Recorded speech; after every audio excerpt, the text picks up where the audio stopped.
something else I noticed as I was going is, even though the language is occasionally not words that we're familiar with encountering in fiction at present time, there's still a lot of white space on the page, which I love to see in middle grade, which is keeping your paragraph short, easy to digest. Are you very conscious of that? And follow up to that, when is it a good time when do you know you should end the chapter? Because I notice you also chapter frequently to give me that feeling of, look how fast I'm progressing. I like to write in short chapters. I just do. When I began to think about seriously becoming a writer, I wanted to be a playwright. And what I was writing for the first 10 years of my writing life were plays, bad plays, but plays nonetheless. And one of my editors said to me, "You've never stopped writing plays. You still write plays." And my books are indeed full of dialogue. And as you said, a lot of white space on the page. But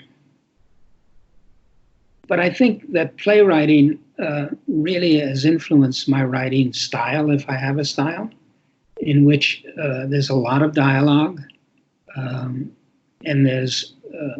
But the descriptive passages tend to be brief and very sharp, in the sense that trying to deliberately, just like I read to you, evoke a very specific moment and place. So I think that's a kind of writing that I do, that I happen to like myself. It's the kind of books I like to read. I like books with a lot of dialogue in it. I just do.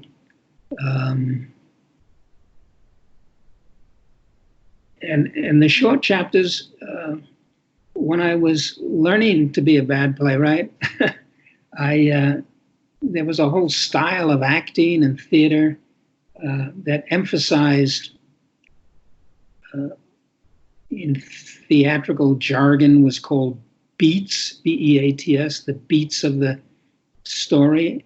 And I think that got into my writing, and I tend to write that way. So there are short scenes, short chapters, if you will, that carry the book forward in that way. And I think it helps young readers to know, I don't know how they read these books with long chapters. I would think they get weary of them, but I like the short chapters. It's just what I like. So I don't know. Yeah, I'm a big fan of short chapters. I'm a big fan of white space. I'm a big fan of that feeling of, I've read this book and faster than I thought I would. Right. I must be having a good time. I think that's exactly right. So the longest book I wrote was a book called Beyond the Western Sea. It's really in 2 volumes. It should have been 1. It's about 800 pages, 750 pages. And I remember discussing with my editor that I wanted the chapters short. I wanted to be sort of like salted peanuts. Okay, I'll read this one chapter. Let me look ahead. Oh, it's only 3 more pages. I could do that. And then you read that. Oh, that one's short too. I'll read that and keep going. And so it's big, it's long, but you just want to keep rushing forward and feeding yourself one more chapter. Makes all the sense in the world. You're also very good about ending every chapter with some sort of question or something that propels me on and makes me want to read the next chapter. How conscious of that, and when does that come into play? Is that something you go back through after on a revision and start adding that, or? No, well, to some degree. The other big influence in my life as a writer is something that I have by virtue of my age. And that is, when I was a kid, I used to listen to the radio all the time. And there were a lot of wonderful, no, dreadful, but wonderful to me, shows for kids. And they were serial suspense stories. The Lone Ranger, Sergeant Yukon, Jack Armstrong, Superman, etc. I adored them. And in fact, one of my books is called Who Was That Masked Man Anyway? About kids who listen to the radio.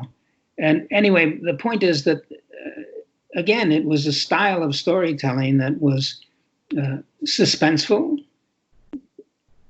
Let's call it what it is, sometimes manipulative in terms of storytelling technique. And I like that. I enjoy that. I enjoy reading that, and it's fun to write. Well, aren't I coming to you hoping that you're going to manipulate me and make me feel some kind of way when I'm reading your book? I hope so. I hope so. Yeah, I think, suspense, you have to care. You have to get the reader to care. And the fundamental caring is what happens? What happens next? And if you can get people hooked on that, they're going to read your book. I remember once getting a letter from a kid. She said, I read your book, True Confessions of Charlotte Doyle. It was boring at first, but by page 2, it really got good. Ruthless. Whoa. Over 83 books. Do you have a favorite reader reaction to something that you've written? Once again, it's the same book. This girl wrote to me. She said, Dear Avi, I read your book, True Confessions of Charlotte. I read it 16 times. My mother says I can't read it anymore. Would you please write a sequel so I can have another book to read? That was sweet. That is amazing. That's a good reader reaction. On the other hand, I remember another book. I think I just alluded to this long book called Beyond the Western Sea. She said, Dear Avi, I hate you. I hate you. You killed my favorite character. There was no reason to kill him. I hate you. I will never read another book of yours again. I will tell all my friends never to read your books. I hate you. Why did you kill him? Your friend. And then she's, but she cared, right? How did you respond to that? Well, I said, I'm sorry. I hope you do read my books. And then I said, in books, characters die. And then I suggested some, Bridge to Terabithia, Charlotte's Web. Sometimes characters die and they're still good books and you don't have to hate the writers. But I never heard from her again. So maybe she stayed with her vow never to read another book of mine. But she cared. So I did my job there, didn't I? Well, I know in my youth I made some vows like that similar, and then the author would have a new book come out and like, oh, well, maybe just a little. Okay, maybe I'll finish it. There you go. So, you had mentioned about, one more nerdy question about the language, and then I'll follow up with you about California. But I noticed that there are, not a lot, but fairly consistent use of italices, especially in dialogue for emphasis, I assume, on what a character might be saying. When do you decide which words in dialogue are appropriate to put into italices, and is there such a thing as too many italices? The answer is yes, they can be. I think it comes about because I'm hearing the books, not seeing them. As I mentioned, I like to read them out loud. I would like them to be read out loud. And so I'm emphasizing certain words from a speech point of view. And that's why I do that. And maybe I do it in excess, I don't know. No, I'm going to play this clip for my critique group because they accused me of doing that too many times. So now I have this book I can wave at them and say, no, Avi's a great writer, and Avi uses the I would like that book to be read out loud. And I think for the reader, I often, I visit schools and so forth, sometimes teachers say to me, well, how can I get kids to write better? And I say to them, you should be reading books out loud to your kids. The best way to teach reading is to read out loud. Take voice lessons. Learn how to be a good reader. Learn to read what you love. If the book is sad, don't forget to cry. If it's funny, laugh. Your kids will love you for it. If you emote about the books you read, but read them out loud. It's the most powerful way to teach reading and writing that there is. Reading out loud.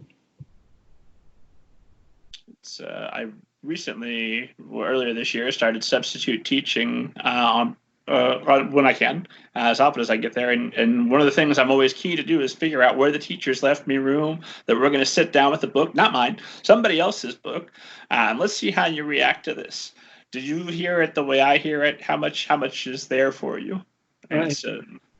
Yeah, as a substitute teacher, I would think you have a package of short stories in your hip pocket that you could always read.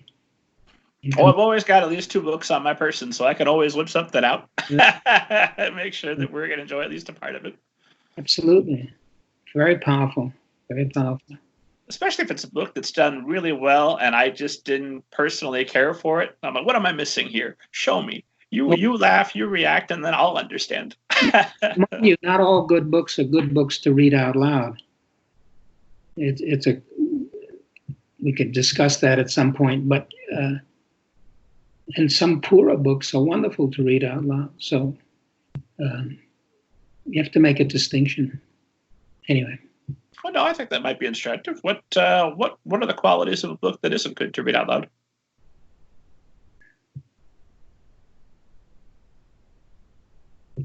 It has to do in part with the language, that there's a sense of immediacy, so kids are not stumbling. What did he say? What did you say? A lot of movement going forward, a lot of certain amount of energy in the book.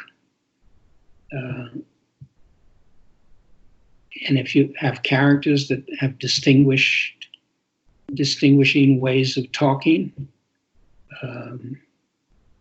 there's a character in some of my books, the Poppy series, Aerith the porcupine, who speaks, he swears all the time, and he doesn't say real swear words, he makes them up, but it's all alliterative.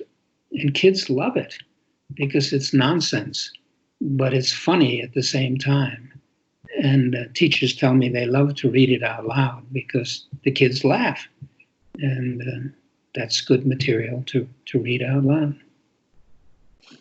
I know you used to be a librarian. Are you very good about seeking out librarians, teachers, folks that promote books and reading for children to get information from them? No, but in the nature of what I do, when I visit schools and the very selective nature of the schools that I'm working with means that I'm meeting teachers and meeting librarians who are interested in what I do, which is write for kids. I've been to schools where I remember a school, the teacher invited me and it was all set up and so forth. And I said something about the library. She said, "We don't go there. The librarian there doesn't like the room to be messed up." So she didn't want to have any part of this. What value is that? It seemed incredible to me. But, I've been to a school in which I was told the principal doesn't want any teacher to be reading out loud because she thinks the students are doing nothing when the teacher is reading out loud. I mean, you meet some strange things in schools, but those are a couple of them. I'm scandalized. That's a terrible approach. Recently at a gathering, and the librarian came up to me. He was in near tears. He said, "My principal is ripping out the library. She thinks we don't need it anymore. If kids want a book, they'll just ask you and you'll get it from another school. We're just going to have computers in the library room." Unbelievable. Well, that's really depressing. So we'll move on.